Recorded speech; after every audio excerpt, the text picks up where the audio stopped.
So in order to go to San Juan and then come back to the northeast corner and start our journey south would have required a full day upwind sail beating against the waves. And the Atlantic side has bigger waves. So it would have been like 1.5 meter waves, 5-foot seas the whole way. Smash, crash, smash, smash, smash, crash. And, oh, we have a fish on. We have a fish on. Oh, cool.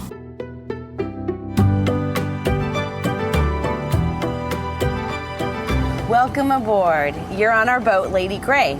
Pull up a seat and listen in to an unscripted, unedited conversation between two authors and artists who are sailing the world and have been married over 20 years.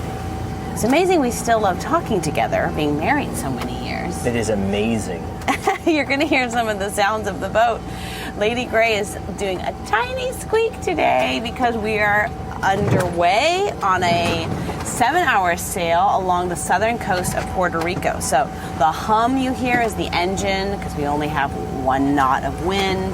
The squeak you hear is our ropes, and the flap and snap you hear are our flogging sails, which a good sailor would say, well, you should be pulling your sail in. Well, we're hoping for some bigger wind. The reason they're flogging is that there's a swell out here rocking the boat. So that's, but it is actually giving us that tiny, tiny bit of wind that we're getting is giving us a little bit of speed and assisting the motors. So here we go. We are sailing with our 2 boys, and we are aboard our boat, Lady Gray, which is a catamaran. We're looking for treasure, and we are sharing what we find through conversation. This morning, and we thought we'd share a little bit of our last adventure on land, which was in the capital city of Puerto Rico, San Juan. Yes, our recent adventure on land, not our last, hopefully. Yeah, you're right. That was several days ago. That was our last all-day adventure on land. We've kind of figured out our family's cruising style since doing these podcasts, and we realized that we don't like to go on land every day to go to a museum, but we do like to go maybe once a week. At least everybody tolerates it for me. Yeah. Do you like museums? I do enjoy museums, and they have things that are worth seeing, that's for sure. I mean, I feel sad for museums that set up a whole lot of stuff and spend countless money and hours for things that nobody wants to look at. It's amazing how few people were in the museums we did find. Well, one of them, it made sense. They spent countless hours and a lot of money to set it all up, and it turned out that it was photocopies of artwork. I know. They're like, that was disappointing. We have a Picasso. We're like, okay, cool, we'll go check it out. Oh, you have a photocopy of a Picasso. Oh, we have some Rembrandt. Sweet. It was all There's a photocopy of a Rembrandt. But thankfully that museum was free. But still, I feel kind of led in there. A little bit of allure, a little bait and switch action here. Yeah, I was disappointed too. It was more like let's walk through a really nicely curated art book. That's right. Although I did enjoy seeing the real artifacts of the silver. A lot of sterling silver from the last couple hundred years. That was beautiful to see. And I love the air condition inside. That was probably my favorite part. You know what I find interesting about museums, especially when there's artifacts, is what are the things they found worth preserving or polishing and writing something up?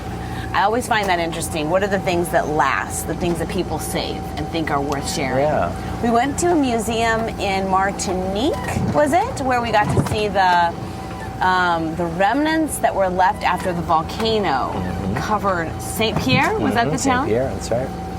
And it was that was an awesome museum. That was excellent. Yeah. It was small, so it means short. The things that they wrote about were a little bit better. You know what bothers me when I'm in a museum and they just tell you either who found this artifact, what it is, and the date. Or the painting and the artist's name, and that's it. Yeah, but they don't tell you this is the subject and this is what the artist was trying to capture. There's no intentionality. No context. Yeah, it's almost like we don't dare share the purpose behind this piece of work because that would be to assume too much, or I don't know why. I mean, to me, it's a sign of postmodernism that they think it's enough to just share the date, the author. It's not postmodernism; it's lazy because you're not educating people. If you go to any art appreciation class, you would get all that background, and I think they could at least summarize it in a paragraph.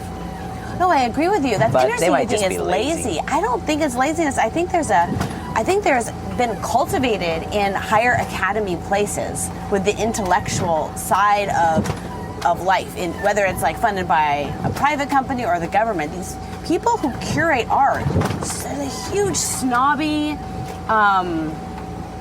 almost an anxiety to say the wrong thing. Like there's a lot of posing in the art world. I'm not disagreeing with you about that. There is a lot of postmodernism wants to decontextualize everything. I'm surprised they haven't even changed the names of so many of these paintings or decided to spray paint over them because history is stupid. But I still think that laziness is part of this. I think some people who are curating these museums, they get a lot of pictures, like paintings on donations. Yeah. And the people who are curating it are not necessarily the same people who are the art historians. And so things just kind of get slapped on the wall and they don't consult to go deeper. And again, I think it takes a lot of work for them to do that, and they may not want to. But I'll grant your point. I think there's an opening for that 100%. You know what I want to do? I want to pause this recording and I want to drop this mainsail. This is driving me crazy. Oh, okay, sure. Let's do that. Let's pause it. Okay. To you, it would only took 1 second, but to us, it just took a couple of minutes. We have now dropped the main. We have secured the main sheet, and things are a little bit quieter. The engines are revving, and now we'll have a lot less noise. The wind is still only blowing like 1.5 knots. Which is why we're able to record this, because we're going quite slowly. We're engine powered right now. We're not at the whims of the wind, which means we have to adjust and make sure we're getting the wind properly in our sails for the direction we're going. That just takes a little bit more attention. And the seas are pretty calm. So those are benefits, but it means we're getting there more slowly. We're getting there under engine power, which is like wah, wah, when you're on a sailboat. It's noisy. Yeah, fuel. But let's go back. Let's go back. So we're talking about museums. And there's a placards. postmodern thing that wants to get rid of the context of stuff, and I grant that. But I would like to get back to our time in San Juan. Yeah, so I tend to be the one who kind of pushes the art museum angle, though Dale's very happy to go to art museums. The boys, I don't resist it. The boys go. I just don't think of it. Somewhat. One of them is more excited than the other. But they totally went and they looked at stuff and they got their fill of art museums for the day.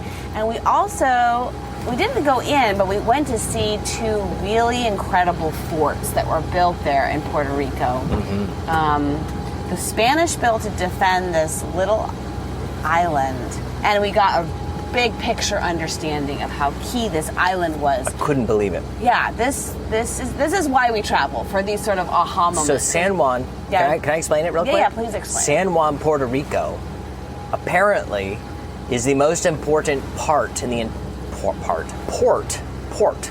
the entire Caribbean. It is the strategic port to defend the entire Caribbean.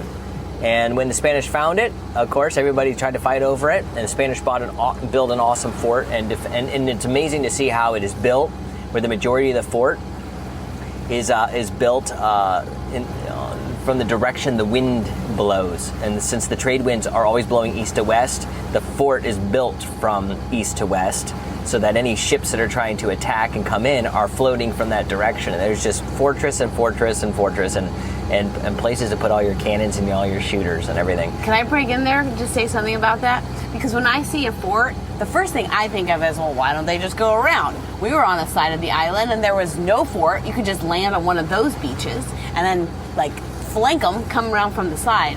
But while we're standing there looking at this fort, and it's not just one section, the wall goes on for, I don't know, feels like a mile, all the way wrapped around this one protected. It's the largest standing fort, I believe, that the Spanish built. Is it? Yeah, and it makes sense why.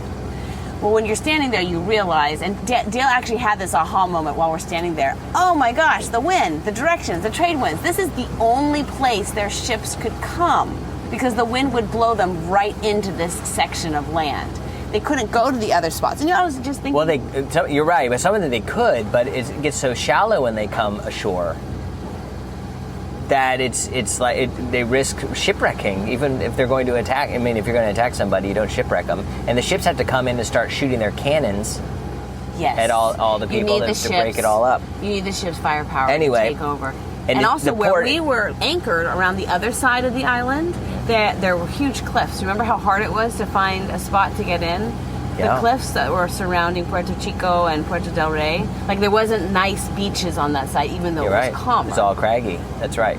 So, and then once you're past the fort, then there's a huge harbor that's safe from all the storms and the swell and everything. So the harbor is safe for your ships, but approaching it is dangerous for enemy ships because the giant fort has been built there and will repel you. And the fort also had a dry moat around it, which meant that a dry moat, think of a wet moat, which is, a giant trench all the way around your castle, and then you fill it with water. But instead of that, they had a dry moat. So it has no water in it. But the key part of that dry moat is that the dry moat is basically fills in the dirt in front of your fort, so it covers the foundation, so nobody can attack the foundation and bring the walls down. And then it's just empty space where your normal water would be, so that if anybody's attacking on foot, they have to go down into the moat and be shot at from straight above. They're basically sitting ducks, and they can be shot from any direction in this fort, and it would make it virtually impossible to overcome. So just the design and the style, and it just was amazing to walk around it and be in awe of what they made and how why it was so strategic. Yeah, that's exactly right. The dry moat doubled the height of those walls. I've always thought it was dumb to have a dry moat because if you don't have water, I mean, what's the point? No alligators. There's no point having no flaming dragon. The background noise you all are hearing is our AIS radio, which we have to keep on for safety reasons. VHF radio. Oh yeah, sorry, VHS. Sometimes VHF. I get my VHF. I get my acronyms wrong. It also has AIS. Our ABC radio. Which has our identification system, so you can see other boats. Oh my gosh, how embarrassing.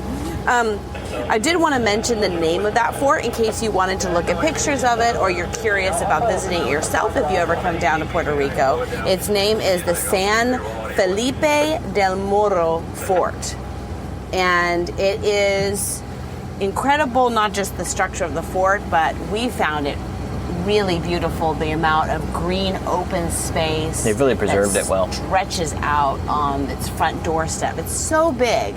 And it's right there in Old San Juan, which is a walking town. So all of it is combined together. You get to see the fort, you get to see the walking town, which we'll talk about in a little bit. Well, but I wanted to say... I want you to finish what you're saying. Well, I'm not going to finish what I was saying. I'm going to continue what I was saying. Is that right? Yeah, aren't those the same thing? Finish and continue? I'm not finishing a thought. I'm adding on a new one. Whatever you want to. Is that cool? Feel free to continue. So we were thinking about getting into the fort, but it's a national park, so we didn't have our national parks pass, and we didn't want to spend $10 a head to get in. I now wish we had. I walked in. I sneaked over the top of the fort, through the dry moat, fought back 17 soldiers, and I went inside and played tourist. No, we saw a lot of people flying kites right outside because the wind is so strong on that point where the fort is, that we requested, can I go inside and go buy a kite at the gift shop? And so she let me in. Remember that? Yeah, I did. I was very kind of her. Totally. There was a long line of tourists waiting to get in. But I went in the exit, and it was good because they made $16 extra they wouldn't have made otherwise to buy a kite. Yeah, that's true. And you left us on the outside as collateral, so in case you didn't come back out, we were. I've never used my family as collateral before. So you got will you loan me $1 million? I'll let you have my family until I pay you back. You got this beautiful United States flag, American flag kite that we flew proudly in Puerto Rico. And Jonalyn painted us while we were flying. I did. That was a great moment. We just sat down. I'm like, we have literally 15 minutes before this kite's going to become old news and no one's going to want to pose for me, so I have to quickly.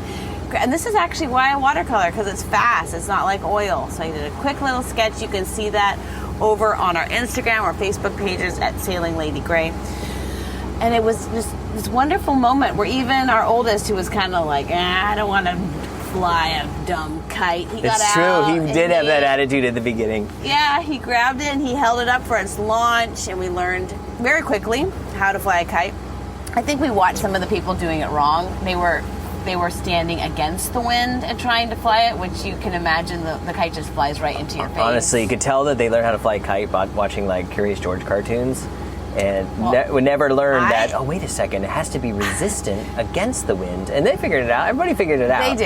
They did, and we should not be acting too proud just because we're sailors and we think about the wind all the time. I don't get to act very proud very often, so that was a moment I needed to. So ornery. Own that. You have so far to go sanctification-wise. I already have discovered humility about kite flying. It's true.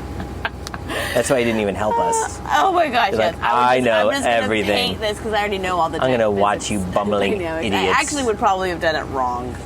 But it was beautiful. It was wonderful. And we ran back and forth, and there was a moment where Ollie and I started playing with it, where he would hold the kite handle, the string handle, after it was, up in the air 100 feet. And then I would pull the kite down, but I wouldn't pull it straight down to him. I would just start walking sideways, holding the string and collecting string in as I went sideways.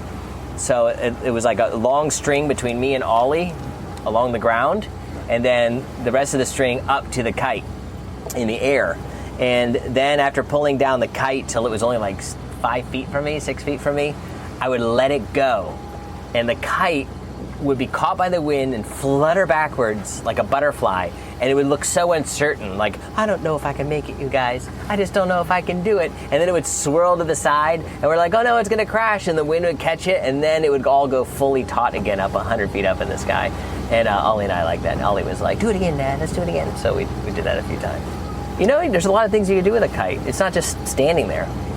I think you actually squeeze that kite purchase to the last drop. It was very fun. $16. It was very fun watching. We brought the kite here on board Lady Gray, and we can fly it off. Well, not today. We only have 2 knots of wind, but we could fly it off of our boat sometime. I'm excited to fly it on a windy anchorage and just have it sit up there and just tie it to the boat and let it just hang out for an hour. Yeah. I think that would be the kite really happy. neat. The kite will be so happy to do that. You can feel the pleasure of the wind in a kite. Yeah, you can. To me, kite flying is like sandcastles. It's just for the sheer pleasure of seeing it enjoy the wind or seeing a structure go up, knowing that it doesn't last very long.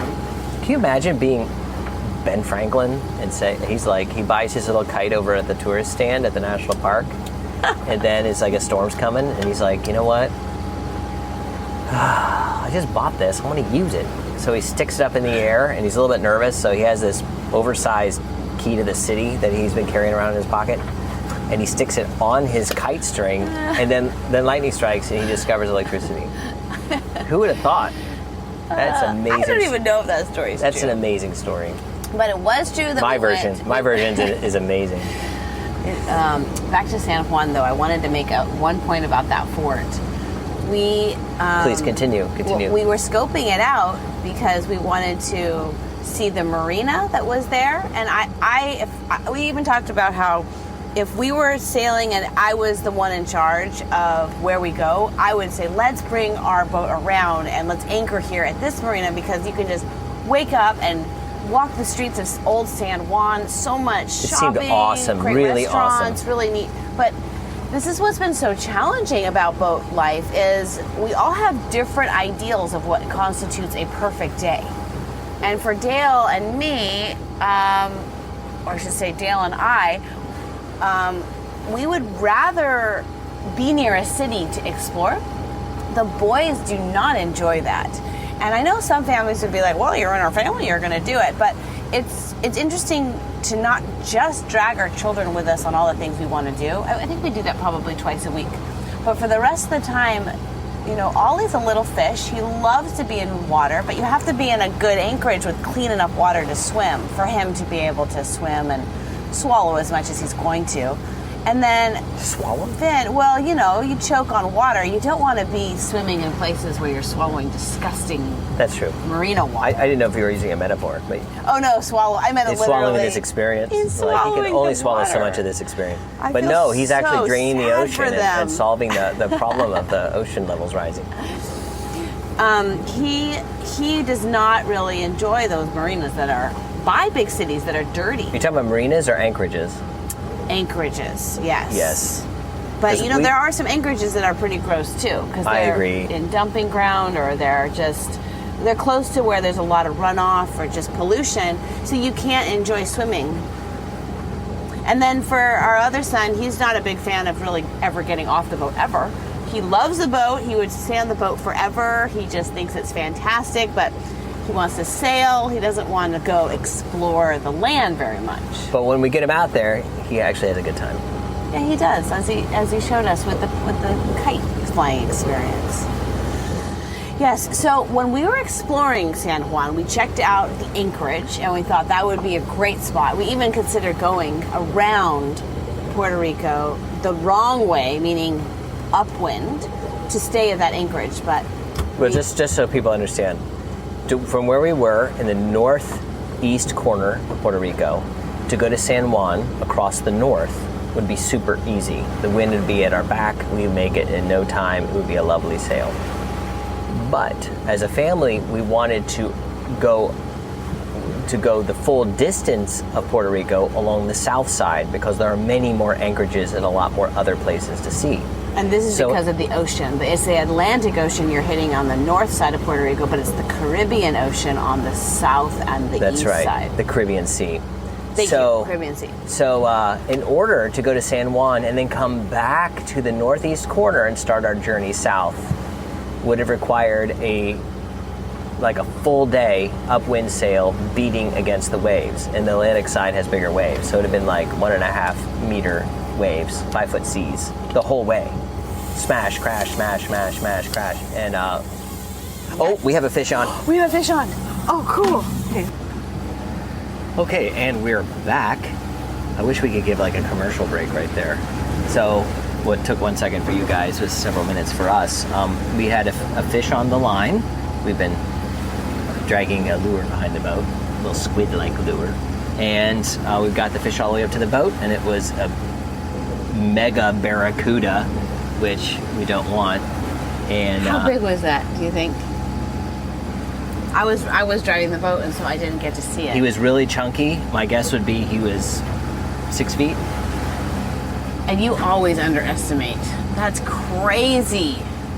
And when we got into the boat, he turned, and his razor sharp teeth cut our super fat line. So that's just the way it is. I guess. But you got to see him. Definitely saw him. I was hoping it was a wahoo, but it wasn't. It was a barracuda. It was pretty exciting, though. For a little while there, we were turning the boat and then got to pull him in. That was awesome. Yeah. So and then we had a quick snack, and now we're back. Snacking back. So I know we were talking about some cool stuff. Yes, we were. The anchorage and having to turn around. So yeah, going back upwind again back to so we can do the southern section of Puerto Rico would have been way too hard on all of us. And we've done that kind of sailing before. It's called upwind sailing, right? Yes. Upwind, or it's called beating. Beating is the sailor term for it. You do feel like you have been beat up. The last time we did that, I got one of the worst migraines. Mixed with seasickness. Yes, which is often the case. What was that? Okay. Phew. Okay. Then Another pause. We had the really strange sound, and then a friend, called us on our VHF radio. Nice. See, I got it right that time. And we had a conversation, and then the wind kicked up to 13 knots, and we got both our mainsail and our jib out. And now I hope you can enjoy with us the sound of the water and no engine. The real sound of sailing. And very little squeaking, because we do not have flogging. So this is what sailing is like. Constant interruptions and surprises. Most of them annoying, some super pleasant, like when you have a fish on the line. And at the same time, you're battling seasickness. For me, I feel like a slight headache, which always seems to accompany seasickness. I'm trying to keep it at bay by remaining as calm as possible, but sometimes there's nothing you can do. You just kind of go down the sad slope of seasickness and headaches. But right now I'm okay, and I'm glad to be back with you. I know. Even I was feeling a little bit queasy there. Yeah, the waves increase with the wind. When you keep your head down and you're focusing on other things sometimes, so you don't even realize it. It's true. Where were we? We were talking a little bit about why we decided to sail the southern side of Puerto Rico, and I think we talked about that. We covered that. We're trying to get through the southern side, cross the Mona Passage, get up to the Dominican Republic, and then scoot up to the Bahamas so we can make the east coast of the United States. So that's our goal. That's where we're headed. So that's why we're not doing San Juan by anchor. We went by Uber instead. Yes, so that's good that you answered that question, I think. But I think people would wonder about that. So I have mentioned a couple times our family's sailing style, and I do want to come back to that. But are there any other things about our San Juan experience that you thought would be fun to share? Well, I loved walking down Old San Juan. It was really the other major highlight for me because all the streets are colorful. They're all laid in old brick. And a lot of them are like that, the brick's all wobbly. Like a cobblestone. It's cobblestone. You're right, but it's brick-shaped cobblestone. Yeah, you're right. And you could tell they've been slowly renovating the streets by pulling up the cobblestone, laying down a better foundation, and putting it all back down again. So some of the streets are super smooth cobblestone, and some of them are jagged as if, hadn't been touched in 50 years. So I just love the charm of it. Shops and eateries everywhere. I could see why, if you're going to San Juan, or even if you're going to live there or you stay there at Airbnb, that Old San Juan is the place to be. It was really special. We got bubble tea there. There's, all sorts of treats, beautiful bruncheries and coffee shops. And then it's a small area, so you can go from one side to the other and see, the ocean or the bay. Yeah, it's a very walkable town. And the statues. The architecture's beautiful. It's such an old city. 400 plus years old, and they're painted in these nice pastel colors and lots of open air squares. And it has a European feel to it. I mean, that is tours all over. Spanish Europe. It did remind us of Madrid, where we'd spent some time. Yeah. Like a smaller version, like a mini Madrid. With the Puerto Rican flair. Yeah, we had a good time finding some great restaurants. The boba tea was for me kind of the down point because it was such a sugar rush.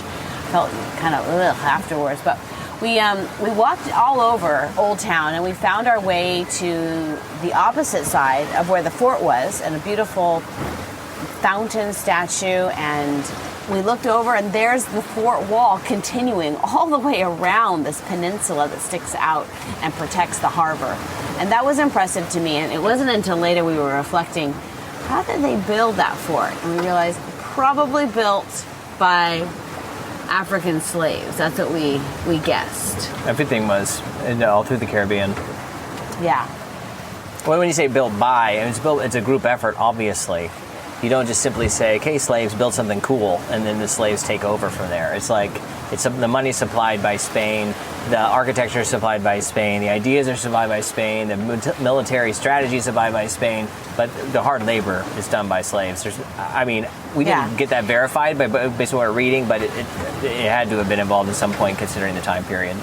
Yeah, so that's always interesting to consider. Very well restored and protected, though, and it's worth going to visit if you're in the area.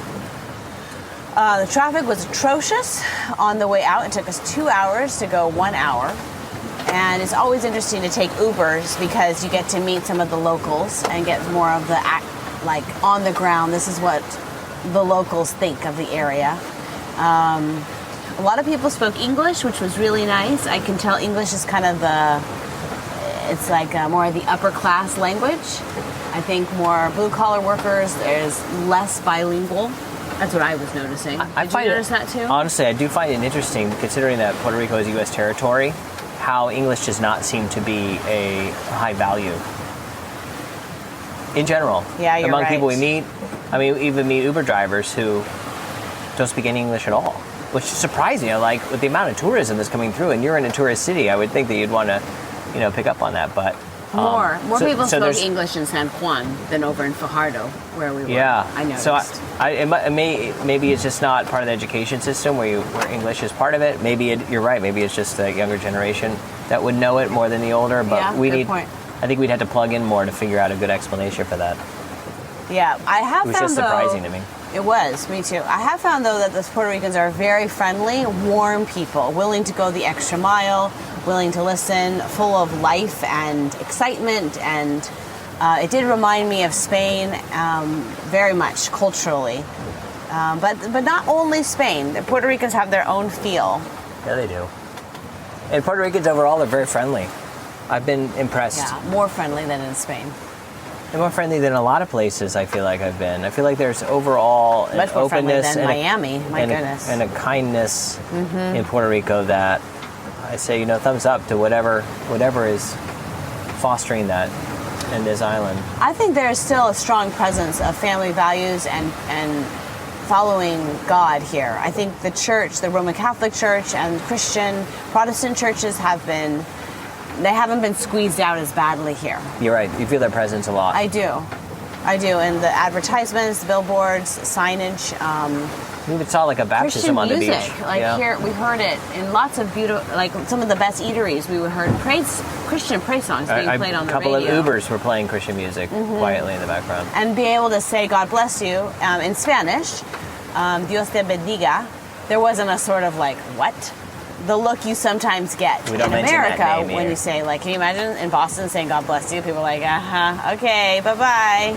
Okay, weirdo. And here they say "igual," which is short for "igualmente," which means "and the same unto you." And that's a very Latin American, Mexican, Spanish. It's a Spanish sort of Roman Catholic Church rootedness in that greeting. Definitely. So that was Catholic... welcome to me because I was partially raised by a Spanish-French grandpa and a Mexican grandmother. And we're noticing all through the Caribbean, every place where you stay, there is a strong Christian presence in these different islands.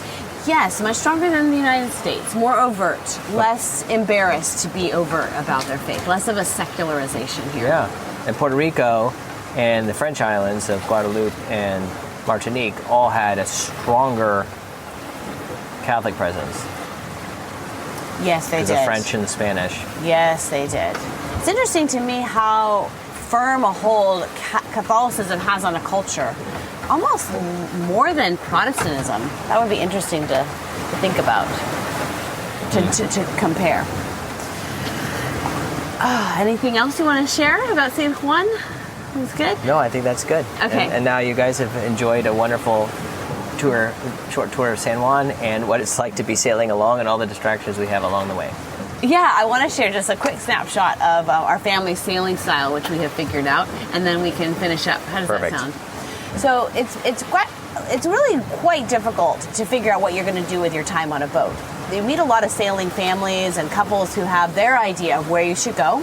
And this includes the anchorages or the marinas. And the difference is, one is where you put your anchor down. You don't have to usually pay a fee. The other one is you are tied up to a structure on land, a marina, and you have to pay a fee for those. So you have to decide every night where you're going to be. It's much like RV life. But on top of that, you have to decide how you're going to run your day.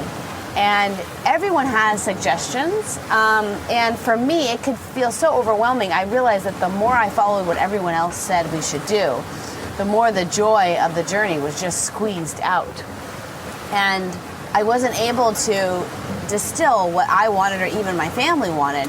And so we've realized that our family actually enjoys the solitude of sailing quite a bit, it seems. Yeah. And by solitude, we don't mean from each other, we just mean as our family alone. We love finding an anchorage where there's very few people, the water is crystal clear, we can jump in and see sea turtles or coral and we can snorkel. I think my favorite anchorage at this point was Culebra on that one side where I could walk over to the famous flamenco beach, and I did those paintings of people all on the beach that day, and then I could walk back 20 minutes and be back in our private little anchorage. Oh, that was just ideal to me. And there were no art museums. There's a flying fish that just jumped out of the water right alongside our boat. Oh, I missed it. I imagine being one of those old, original explorers and seeing flying fish and thinking, oh my gosh, there's magic in this water. The fish are flying now. Yeah, anyway, you do. You see things out on the water that no book has prepared you for. Like that day I saw the stingray launch out of the water. This big black, it looked like a mini stealth bomber launching out of the water, this huge splash. And I yelled for you guys all to come, but it was gone by the time everyone got out. It was amazing. Crazy cool. And you'd never heard of that before. I did not know stingrays jumped out of the water. So cool. So noticing natural things. understanding more about underwater creatures, how the wind and the waves work. And yeah, it is true with our... we like that, our family. Yes, we do. And our family style is also likes to find anchorages that are as calm as can be. That's been a surprise to me how difficult it is to find anchorages that are calm and don't have this ocean swell. I don't mind the wind. Wind's great. Your boat faces into it, but it's the swell. It's this sideways weird swells. And the swell is just a wave that's like a hump of water that makes your boat rise and fall as if you are on passage. So rather than having a nice flat anchorage where you can anticipate that you're going to be staying relatively stable.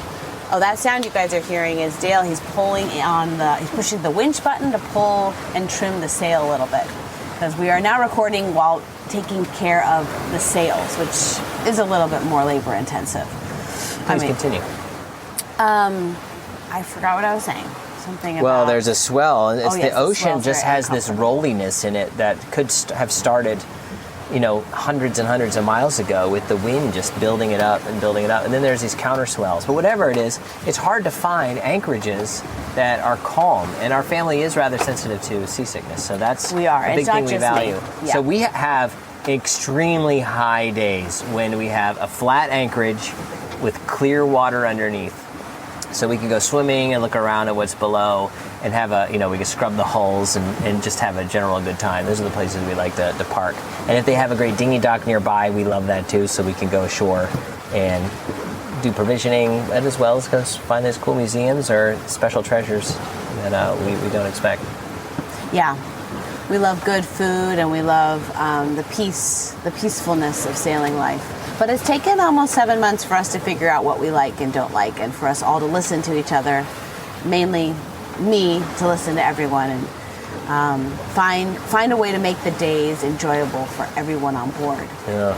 Even if we had rented, and we've talked about this many times, even if we had rented a sailboat for like a week at a time to do the British Virgin Islands, we would not have discovered what it is that we like and our style of sailing. You really do have to live aboard for a while to dial in, what do your high days look like? What do your sad days look like?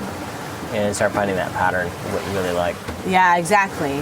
One thing we've begun doing in the evening hours is right at sunset, we have a drink, and everyone enjoys choosing their favorite drink, whether it's like tea or kefir or soda water, and we bring our drinks to the front of the boat, and we share the highlights and the down the lowlights of our day, and kind of just compare and take notes and reconnect as a family with the beautiful sunset light. And that's been very helpful to figuring out what everybody cares about.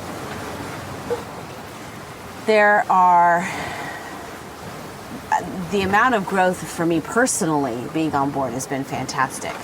And I thought I would be growing a lot by going on land, but I find out sometimes I grow the most just staying on the boat. It's almost like you said, a monastic discipline of solitude and, limiting all the things we can or we used to use to distract us. It is a monastic experience. You're surrounded by beauty, but sometimes the beauty is not what you want.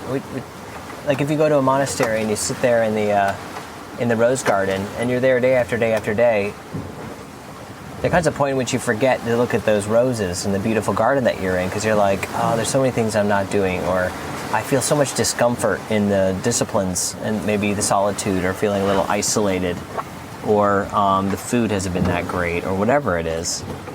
But I think then there comes a time where you're around that corner and you say, but what really matters? And what are the good things? And it turns out that those rose bushes were the good things, and you learn to enjoy those every morning.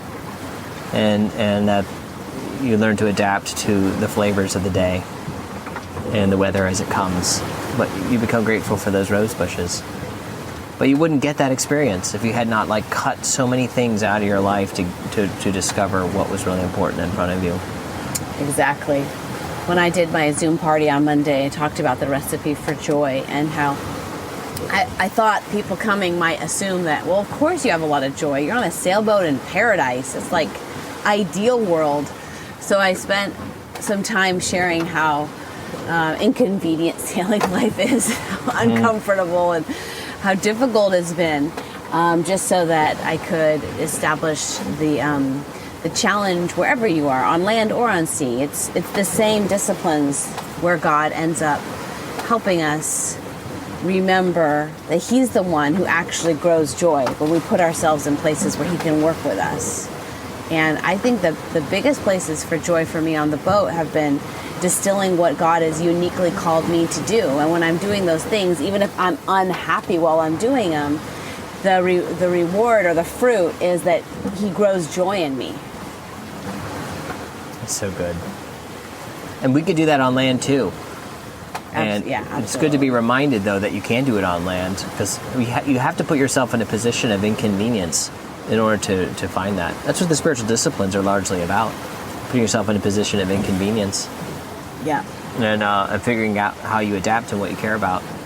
So let's go sailing on land. I think that would be the encouragement I have for anybody listening. Like, you're on land, pretend you're sailing on land. What do you really need? What don't you need? And see if, try it for a month and see how it refines you. Cut some things out that are superfluous. Maybe stop being a consumer for a little bit.